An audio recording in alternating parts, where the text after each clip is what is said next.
નમસ્કાર દર્શક મિત્રો, સ્વાગત છે તમારું અમારી યુટ્યુબ ચેનલમાં. તો આજના વિડીયોમાં આપણે મિત્રો 11 જુલાઈથી લઈને 20 જુલાઈ સુધીના અગત્યના કરંટ અફેર્સના પ્રશ્ન આ વિડીયોમાં જોવાના છે.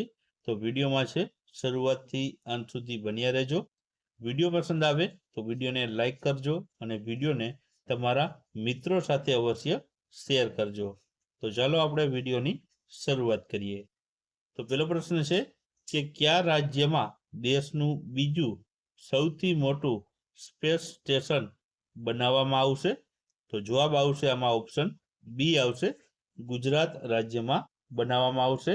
ત્યારબાદ તાજેતરમાં કઈ કંપની $4 ટ્રિલિયન માર્કેટ કેપ સાથે વિશ્વની સૌથી મૂલ્યવાન કંપની બની છે?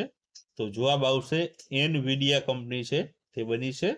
ત્યારબાદ આગળનો પ્રશ્ન છે કે ગિની ઇન્ડેક્સ 2025 મુજબ વિશ્વ બેંક દ્વારા ભારતને વિશ્વનો કેટલામો સૌથી સમાન દેશ જાહેર કરવામાં આવ્યો છે? તો જવાબ આવશે ચોથા નંબરનો. ત્યારબાદ આગળનો પ્રશ્ન છે કે તાજેતરમાં જ વડાપ્રધાન નરેન્દ્રભાઈ મોદીને જે છે દેશનો કયા દેશે તેના સર્વોચ્ચ નાગરિક સન્માન order of the most ancient Welwitschia Mirabilis થી નવાજવામાં આવ્યા છે? તો જવાબ આવશે ઓપ્શન સી આવશે, નામીબિયા દેશ દ્વારા.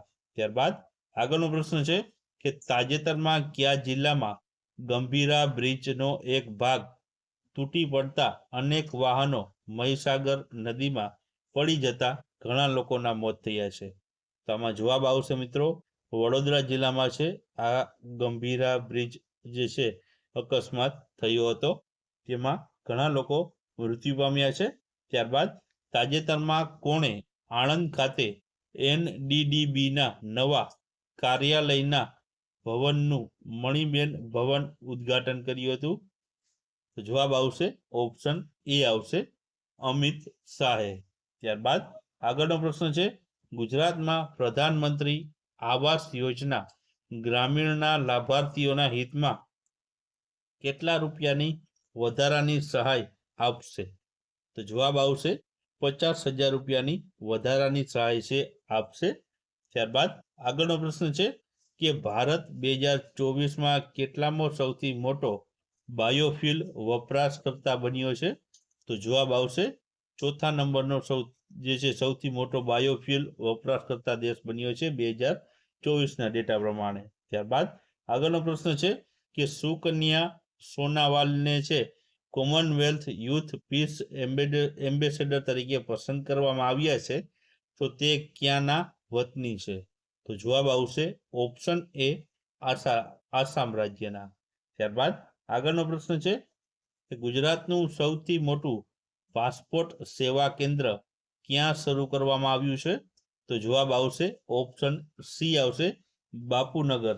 ત્યારબાદ આગળનો પ્રશ્ન તાજેતરમાં બિહારની મહિલાઓ માટે સરકારી નોકરીઓમાં અનામત મર્યાદા કેટલા ટકા કરવામાં આવી છે? તો જવાબ આવશે ઓપ્શન એ, 35%. ત્યારબાદ આગળનો પ્રશ્ન છે કે ભારતમાં બનેલા સેટેલાઇટનો ઉપયોગ કરીને સેટેલાઇટ આધારિત ઇન્ટરનેટ પ્રદાન કરવાની મંજૂરી મેળવનાર પ્રથમ ખાનગી ભારતીય કંપની કઈ છે? તો જવાબ આવશે ઓપ્શન સી, અનંત ટેકનોલોજી. ત્યારબાદ સોમનાથ ખાતે શ્રાવણ માસના દર સોમવારે ભગવાન શિવજીના નટરાજ સહિત વિશિષ્ટ સ્વરૂપ દર્શાવતો કયો આધ્યાત્મિક ને સાંસ્કૃતિક કાર્યક્રમ યોજાશે? તો જવાબ આવશે ઓપ્શન ડી, વંદે સોમનાથ. ત્યારબાદ ભારતના મરાઠા લશ્કરી લેન્ડસ્કેપનો યુનેસ્કો વર્લ્ડ હેરિટેજ લિસ્ટમાં સમાવેશ કરવામાં આવ્યો છે. તો હવે ભારતમાં કેટલામી હેરિટેજ સાઇટ હતી? તો જવાબ આવશે ઓપ્શન સી, 44મી હેરિટેજ સાઇટ રહેલી છે. ભારતમાં અત્યારે ટોટલ 44 જેટલી હેરિટેજ સાઇટો જોવા મળે છે.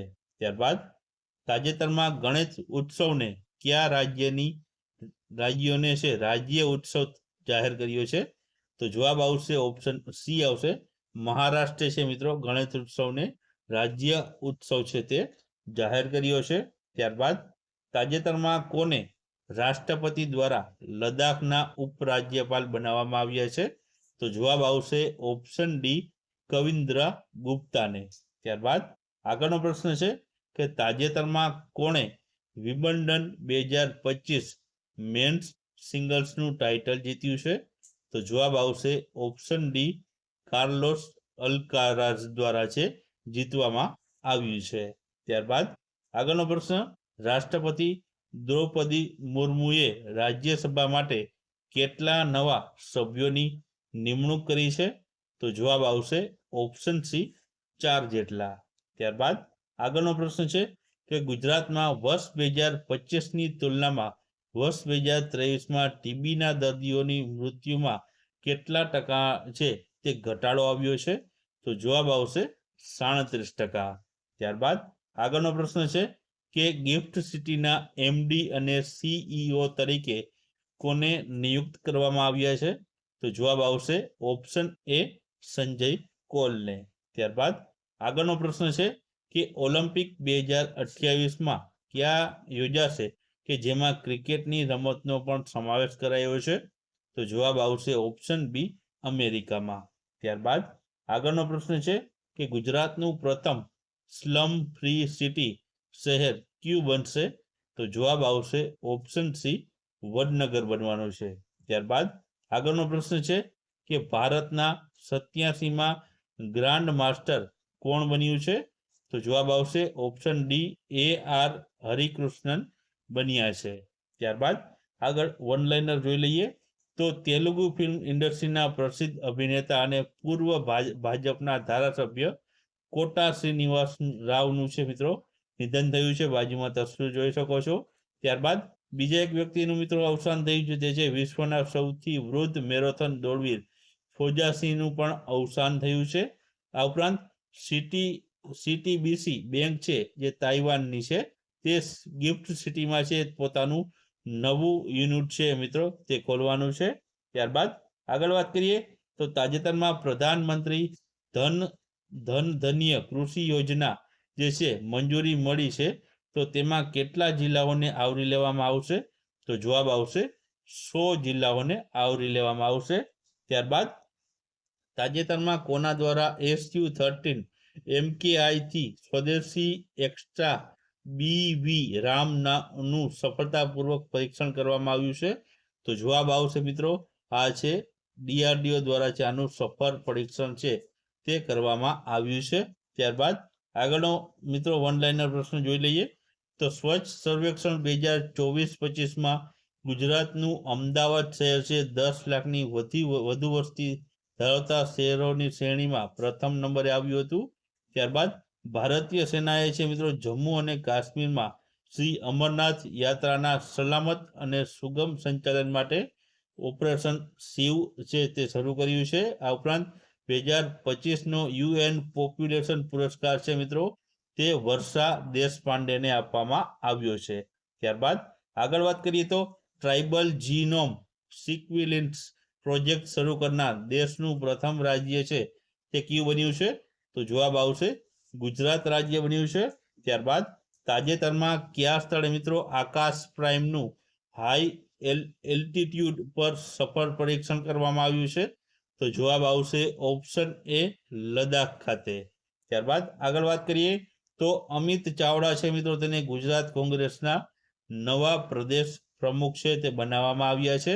આ ઉપરાંત યુલિયા સ્વિરીડેન્કોને છે યુક્રેનના નવા વડાપ્રધાન તરીકે છે નિયુક્ત કરવામાં આવ્યા છે. ત્યારબાદ ભારતનું પ્રથમ AI કેમ્પસ મિત્રો છે AI કેમ્પસ તે આંધ્રપ્રદેશમાં ખુલવા જઈ રહ્યું છે અને વેસ્ટ ઇન્ડિઝના જે ખેલાડી છે આંદ્રે રસલ તેમણે છે આંતરરાષ્ટ્રીય ક્રિકેટમાંથી નિવૃત્તિ લીધી છે. તો મિત્રો આ હતા અગત્યના 11 જુલાઈથી લઈને 20 જુલાઈ સુધીના કરંટ અફેર્સના અગત્યના પ્રશ્નો. વિડીયો પસંદ આવ્યો હોય તો વિડીયોને લાઈક કરજો અને વિડીયોને શેર કરજો.